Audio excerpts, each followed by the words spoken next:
my side, and then I'll switch it over. Hey there, Wild Care. We are back in the office, and in a minute I'm going to introduce you to a new friend. I'm very excited. I just met Up myself. But I'm also going to introduce you to Jennifer Taylor. She is our animal care coordinator. So I am going to turn this over to her and try to put my mask back on at the same time, because we are trying very hard to be respectful of each other's space and keep our social distancing. But when you're handling animals, sometimes that doesn't always work out. So without further ado, I'd like to introduce you to Jennifer and Up. And I am masked. Okay, and I'll take mine down. Perfect. Okay, hi everybody. This is one of our two educational screech owls. This is Up. And if you saw the previous educational screech owl talk by Amy an hour or so ago, you saw our other one, Nickerson. And Nickerson has one eye, Up has two. And the reason why we have kept Up, because there always has to be something about an animal that you keep to show people and have as an educational animal. There has to be something wrong with it where it can't be put back in the wild. So Up had a broken wing when he was a little tiny nestling, and this is his bad wing, which is really not that bad. He does fly around in his house with Nickerson, but you can see maybe this little feather here is out of place, and it's not out of place on the other wing. And that's because the bones didn't heal correctly. A veterinarian tried to pin his wing when it was broken, and it didn't really take. But it mended fine, and he's a happy little owl and has a really good life fluttering around in his pen with Nickerson at night. So they both fly around, but they have some limitations. They wouldn't be able to hunt and really survive in the wild. So Up was found at Nickerson. That was Nickerson. So Up's story is on Tonsett Road in Orleans about 3 years ago. There was a pedestrian walking who noticed that the tree was down, and he saw a little owl all by itself at the bottom of the tree, and it was very sick. It was very lethargic. He could barely open his eyes, and he noticed that there were his dead siblings around him. This was a tree that I believe the town had taken down, and they didn't know there was owls in the tree. And that's one of the big reasons owls come to us as nestlings, is that tree work is done, and they're way deep inside the trees and people don't know it. So this person brought Up to us, and that's his story. He had the broken wing. We knew from when he was a very, very little owl that we would keep him. So he is a little bit easier to handle than Nickerson when you want to show parts of an owl. So this is his little beak. You can see how it's hooked. Might need a little bit of a trim. When owls are kept in captivity, we have to watch the growth of everything, and because they're not getting everything that they'd be doing out in the wild. He'd be chewing bones and pulling animals apart much more vigilantly than he does here. And you can notice, and he might poop, so excuse if that happens. Nickerson did too. Okay, so you can see, can I show your little talons? Can you get a close-up? This is his little foot. Perfect. Oh.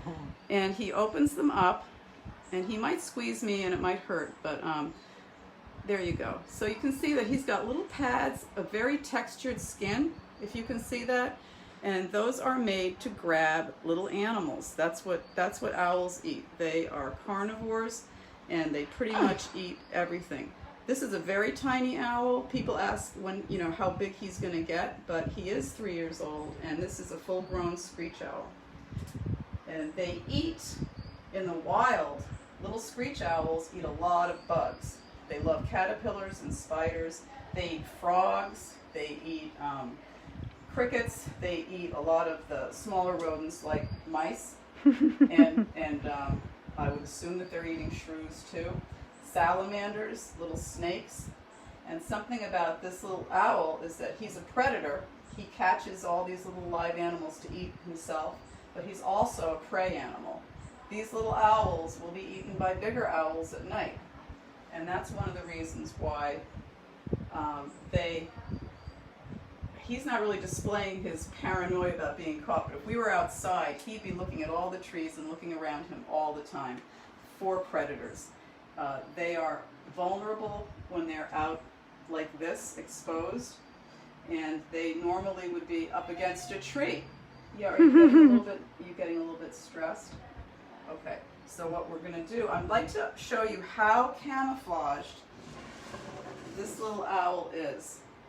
Sometimes when people do tree work and owls are flushed out of their homes, they're seen in the daytime, and wild care gets called because flocks of blue jays are freaking out because there's a predator on the loose. And I'll go over and I'll find one little owl if I'm lucky, because what they do is they go right against bark, and they pretend to be a branch. They don't move, and you really wouldn't be able to see him if you were like 15 feet away. Oh my God, yeah. They're so camouflaged.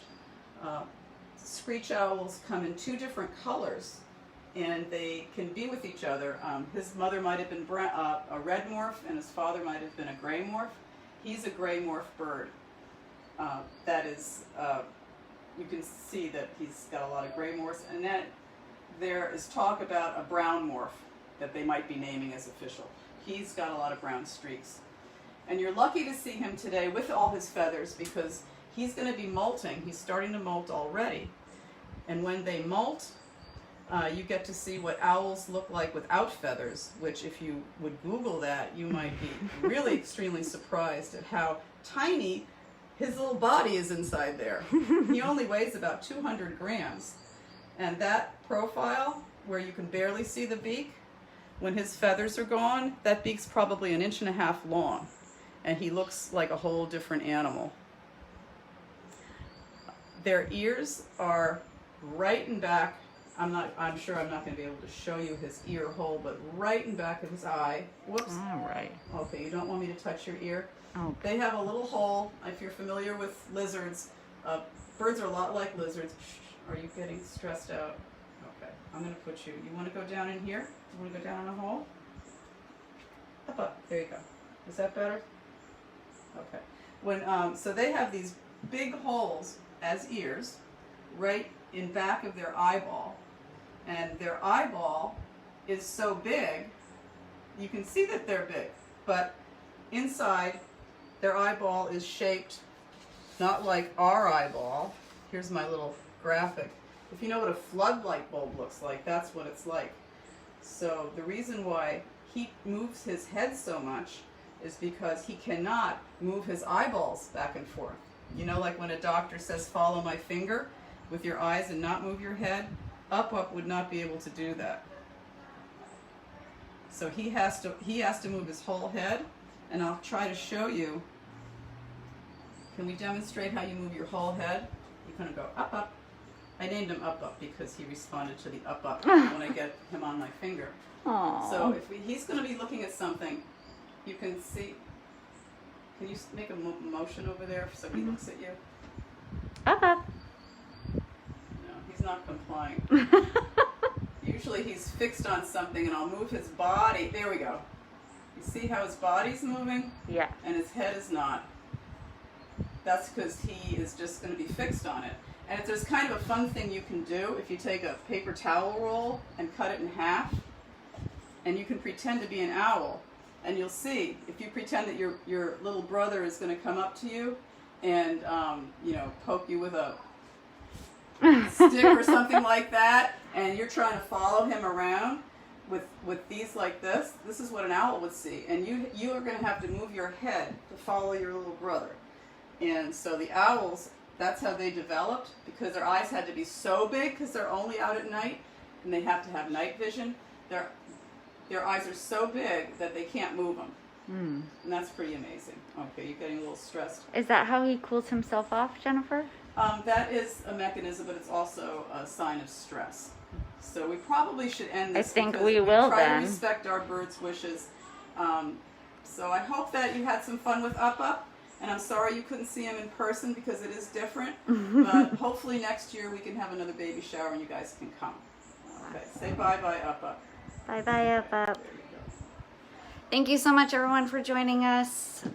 If you had a chance to drop off a gift, thank you so much in advance. We're getting some wonderful things. If you are not able to join us today, but you still want to donate, you can find the PayPal link to donate to today's baby shower and say thank you to our volunteers and our babies and our animal ambassadors right on our Facebook page. Thanks so much. We'll see you again soon.